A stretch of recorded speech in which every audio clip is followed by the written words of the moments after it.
Hello Pisces, Sun, Moon, Rising, and Venus signs. Kamusta kayo? Sana po ay nasa mabuti kayong kalagayan. Welcome back po sa Star Tarot. Kung bago kayo rito, welcome din kayo. Thank you for your support. I truly appreciate it. God bless you. Unang message ninyo is Privileged Lady. No, unang-una, baka yung lady na to ay maaaring anak ninyo, pamangkin ninyo, or someone na nakakabata sa inyo, something like that, no? That you are going to be dealing with at this time. Pwedeng this person is going to pay a visit sa inyo. Baka kayo bibisitahin niya, baka may lakad kayo, baka may banding moment kayo, baka aayain kayo somewhere. Mga ganon ba, no? Pwedeng anak ninyo to, no? Pwedeng anak ninyo to na siguro independent na to at baka bibisitahin kayo. This energy also is an abundant and prosperous energy. No? Kaya pwedeng ngayon, may mga financial blessings, financial opportunity kayo na marireceive sa ngayon na magdadala sa inyo ng abundance and prosperity. Pwede rin na ma-experience nyo na ngayon yung luxury, no? Na gusto din ninyong ma-experience, no? For the longest time. So, baka meron kayong, yun, baka cold cash, no? Yung marireceive ninyo sa ngayon. And, kaya mabibigyan din ninyo ng pagkakataon yung sarili ninyo na ma-pamper ninyo yung sarili ninyo, ma-treat ninyo yung sarili ninyo. Mature woman, si mature woman, this could be anyone. Pwedeng mom ninyo, pwedeng mom-in-law ninyo, grandma ninyo, pwede rin na manager ninyo to, no? Or pwedeng lawyer siya, doctor, mga ganon. You are going to be dealing with that person at this time. Siguro meron kayong mga dealings, no? With her at this time, you know? So, for whatever reason. Oh, wow. So, marriage. Baka kukonsulta kayo sa kanya, no? Regarding marriage, regarding pagpapakasal. Or pwede talaga na meron kayong mga pakikipag-usap sa kanya because maybe this person is very supportive of you, no, sa marriage ninyo. Pwede rin siya yung tutulong sa inyo talaga, no, sa preparations, wedding prep ninyo. So, pwedeng ganun din. Maybe this person is the one helping you financially as well, diba? So, or baka siya yung nag-i-encourage sa inyo. So, this could be anyone kasi sa buhay ninyo, but definitely, meron kayong meron siyang important role na ipi-play sa marriage ninyo, no? Sa ngayon. For others of you, pwedeng kayo talaga ikakasal. Pwede rin naman na hindi, no? Pwede rin naman na maiimbitahan lang kayo sa isang kasalan or pwede rin na hindi ito romantic marriage na papasukin ninyo kung kayo ito. Baka negosyo, partnership, ganon. And maybe, yung makakapartner ninyo or baka nag-o-offer sa inyo ng business partnership is ito si mature woman. No? So, possible din yan. We have journey, may travel kayo. So, pwedeng ang kasal din nyo could be destination wedding, pwedeng ganon. Or yung pupuntahan ninyong kasalan could be a destination wedding. So, you are still going to travel to reach that place, no, kung saan man ang kasal nga attendan ninyo, pwedeng ganon. Pwede rin naman na hindi ito related sa kasalan, no, yung journey na to, pwedeng may, baka mag-a-abroad na kayo, diba?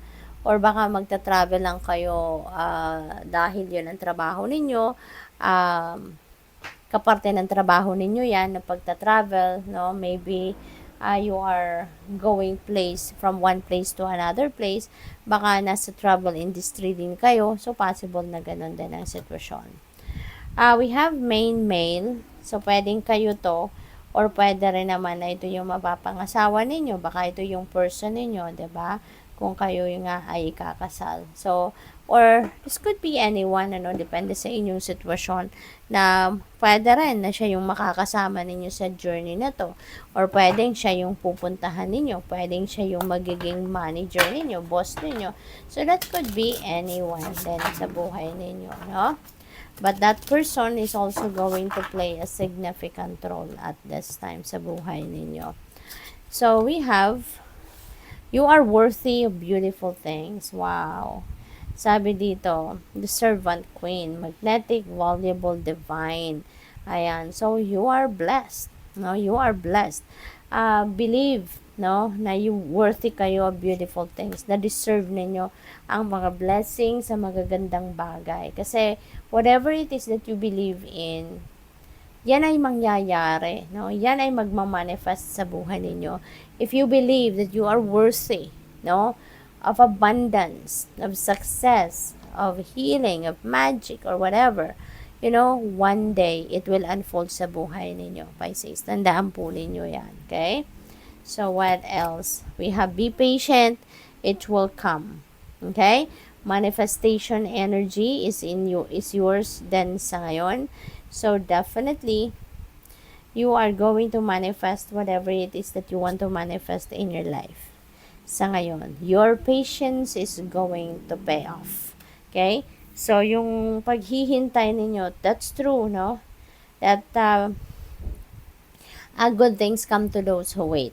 No, natuto kayong maghintay, natuto kayong magpasensya.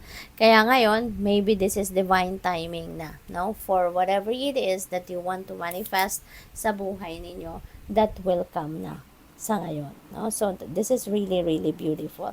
Kasi kung ano tong matagal na ninyong minimithi, matagal na ninyong pinapangarap, matagal na ninyong hinihingi siguro, or pinagtatrabahuan, it will come. Because everything happens in divine order and timing naman. So, maybe ngayon talaga, this is divine timing na. Para sa kung ano man ang mga gusto ninyong ma-manifest sa buhay ninyo, yan ay makakamit nyo na sa ngayon.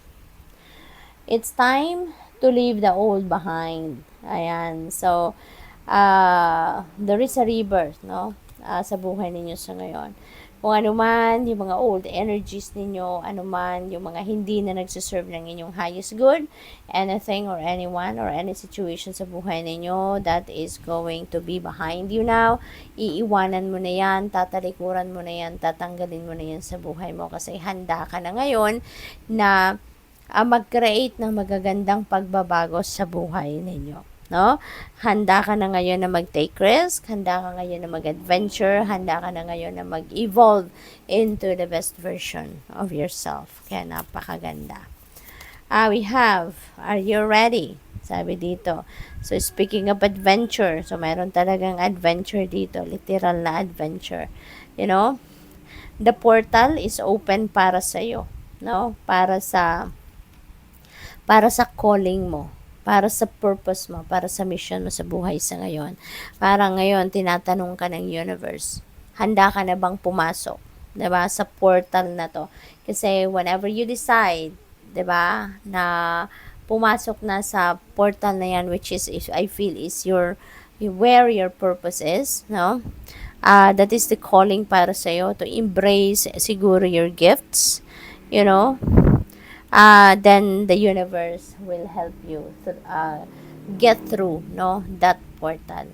Kasi kaya ka tinatanong kasi wala namang pilitan, 'di ba?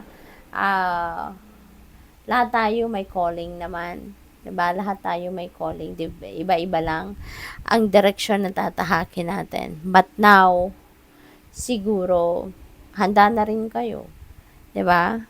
At kasi nga dito there is a rebirth, no? So, there is transformation. So, merong mga bagong sitwasyon kayong papasukin. So, maybe you're heading towards,